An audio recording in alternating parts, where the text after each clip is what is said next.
Hello and welcome to Healing from Within. I am your host, Sheryl Glick, author of The Living Spirit, which shares stories of spiritual awakening, spiritual communication, healing energies, and miracles in the search of our intuitive soul wisdom and sense of eternal knowingness.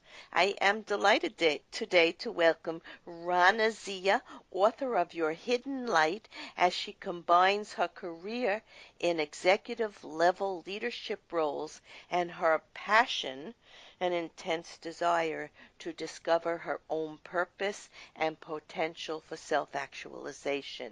Hello, Raana, and thank you for joining us today on Healing from Within. Hi, Sheryl. Thank you so much for having me.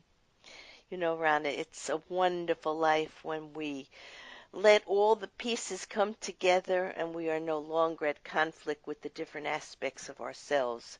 Raana, as listeners of this show are well aware, my guests and I share intimate stories of awakening and insights into the unseen world of energy and universal principles in order to know that we are indeed more than we appear to be and are not limited by any circumstance of this physical world, if only we can allow faith, trust, and love to inhabit our thoughts, actions, and dreams, and then we do achieve self-improvement. In today's episode of Healing from Within, Raana Zia will share some of her own thoughts and those of wisdom and truth from such wonderful leaders as Eckhart Tolle and Deepak Chopra to Aristotle and Gandhi, from the Talmud to the Bible, and from the Buddha to Jesus, who all showed us the relationship between the world inside you and the world around you. We will discover that it is only by aligning your thoughts and emotions and beliefs to the truth of eternal life that you can create anything you truly desire. Raana, I always love to ask my guests, this is a fun question, to think back to their childhood and remember a person, place, or event that may have shown them an interest or goal that would be meaningful to them later on in life and perhaps affect their work and their interests. So think back for a minute. Yeah, no, that's an interesting question. The first thing that just popped to my mind, and I don't even remember how old I was, but I almost feel like I was a very young age, and I always believed coming into this world that we were all equal, right? All our religions all said the same thing, and it always sort of confused me as to why we were so divided. And it's interesting because I think at that point I found a book, and honestly, I'm still to this day searching for this book, where the author had the same premise and went through each of the major religions, both Eastern and Western, and showed the connection between all of them. And at that moment, as a young child, feeling like, this is exactly how I feel.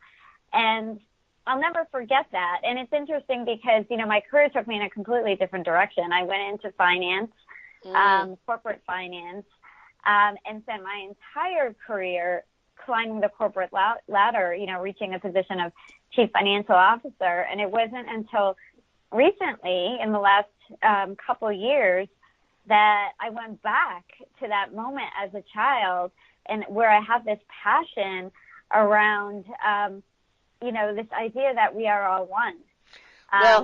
Being able to express that now. I had the same type of beginning, and even when I started to realize that there was more to life and death than I had been taught or allowed to believe in my family training. I didn't believe, wasn't taught to believe in an afterlife. And we didn't talk much about soul and energy and spirit, but I always had a feeling that I was much more. I felt like I was running and dancing on light and energy, and there was a joy to just being alive. And this was my soul expressing itself from early childhood. And I studied religion in college and philosophy, looking for much the same thing that you knew as a child, that we are all one, interconnected, and we do exist in many realms and dimensions of life. And if we allow ourselves to go past the belief systems and the separation, we can be free of fear and anxiety that so limit us in this physical world. And that's a great thing to discover at any time in life. But some of us are born with an awareness. It just takes a while to put the pieces together and know that Yeah. what we think we're searching for is already there. you know, we Yeah. we search Yeah. for it in Uh, marriages and careers and families and children and work, and but it's everything we are is already within us from the time we're born. So let's go on to, you say that conscious creation is a discipline and a daily practice. Can you tell us more about that? Yeah, no, absolutely. So, we talked about how, many of us maybe from a young age had a certain knowing, but, it takes some time based on how, people and myself has been conditioned in this reality to really find out who we truly are and truly what our um, power is. So when I actually started to waken up to it more consciously, and I would say it started only 6 years ago for myself, that I became really aware that, wow, I really do create my reality, right? My power is within myself. I'm connected to a greater energy, and I'm able to create my life, consciously create my life by aligning my thoughts, feelings, and beliefs. And when I became aware of this and I started to experience it, right, it really is about experiencing it for yourself. When I Yes. began to really clearly experience that I actually have the power, and we all have the power to do this, then I wanted to do it more often. And I became really aware, personally aware, that I wasn't conditioned to normally act like this and be this way in my daily life. So I had to make it a practice. I had to establish, say, a practice of meditation every single day, because it was a way for me to become much more aware of my thoughts, Of my the end feelings. of the energy and the feelings in your body, and allow intuitive wisdom to come in during that meditative process. Yeah, because it's a muscle. Thought control is a critical muscle that we need to build to create these positive desires. I became aware Yeah. through synchronicity and coincidences and events happening and people coming in because I started to ask questions. For me, it started about 25 years ago. There was a period in my life where I just pushed it all aside because it seemed like, flower children were talking about love and connection you know, and I thought of myself also as a businesswoman like you and did everything in a very methodical way, practical way and physical way. So it took some events, mystical events, to happen to allow me to remember what I knew as a child and to discover again what I was born to do. To be in this Right. energy, be aligned to this energy, be peaceful and loving in this energy so that we could share it with others the way we're doing in our books and in communicating like you and I are doing right now and sending out this vibration so other people can experience for themselves how their thoughts are really creating their reality. And it is coming from the inside out, from within us. So if we have Yeah. fear within us, then we're drawing fear to us. If we have love within us, then we're drawing wonderful, loving reactions to come to us. It is, the law of attraction and mind over matter. Thought is creating the reality. So let's go on to what is your hidden light that you talk about in the book meant to be for readers? And how did your earlier background help you to recognize the truth of this inner soul knowing beyond any of the belief systems you were perhaps taught as a child? Yeah, yeah, absolutely. So Your Hidden Light is a go-to handbook for how you can create the life you truly desire in your heart. And the purpose is to awaken to your spiritual nature and the powers you already possess within. So what the book actually does, it will tell you those powers that you have and help you access those powers. And what the book actually does is it incorporates and synthesizes ancient spiritual wisdom into practical application today.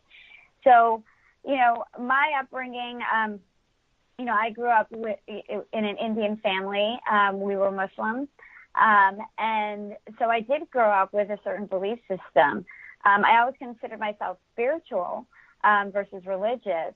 And the more I sort of delved into other religions like yourself, I found, like most people do, there is a common spiritual aspect of all religions. Yes. And so within Your Hidden Light, right, I have a lot of quotes from different spiritual teachers, philosophers, and the point of that is really to show people that this embraces everyone. This embraces everyone.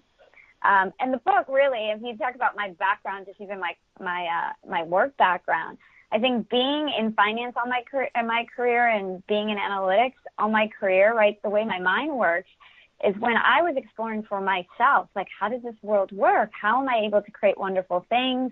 Or why can't I create things? I just wanted to know the answer. And that's how I was at work, right? I just want to know, directly tell me what I need to know. And so the book is really, really written. It's not that long. It's only 150 pages to give you the information, or to even remind myself of what I need to know and what I need to practice and what do I need to be aware of on a daily basis so I can consciously create positive things in my life more often, right? So that's what Your Hidden Light is really meant to do, is to show you what I believe is the most effective and efficient way to creating positive things in your life more often than you do today. Yeah, and also you mentioned when you change your internal compass, you minimize suffering, and that's when you can create something new.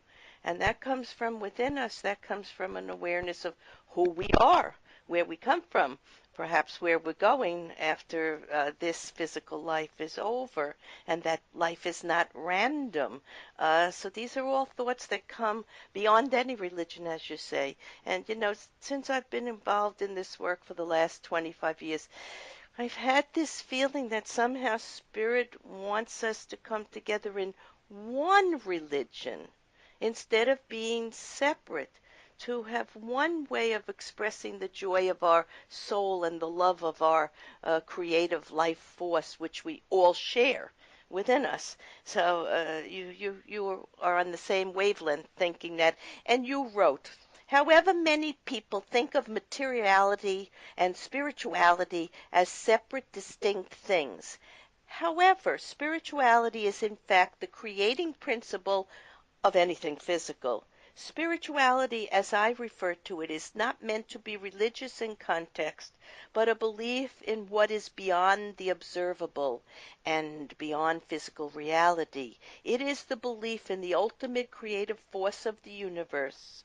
Within the spiritual realm, there are energies and powers that exist, which are beyond what we see in the physical world. You have access to powers beyond the physical realm, and these powers lie within you because you are a spiritual being. Now, in the last 25 years, as I've developed and become a Reiki intuitive healer and medium, and connect and download information that I could not receive from anything else but a higher intelligent life force and beings of spirit, well, it was proven to me. You said at the beginning, we have to have the experience. And until we have the experience, we only think we know. But once we have the Mm-hmm. experience, we truly know. And through meditation and prayer, whatever way a person chooses to open up these channels to connect to their inner energy or soul being, uh, brings us to know. And you gave two quotes in the book that I like. You said, "We do not see things as they are, we see them as we are."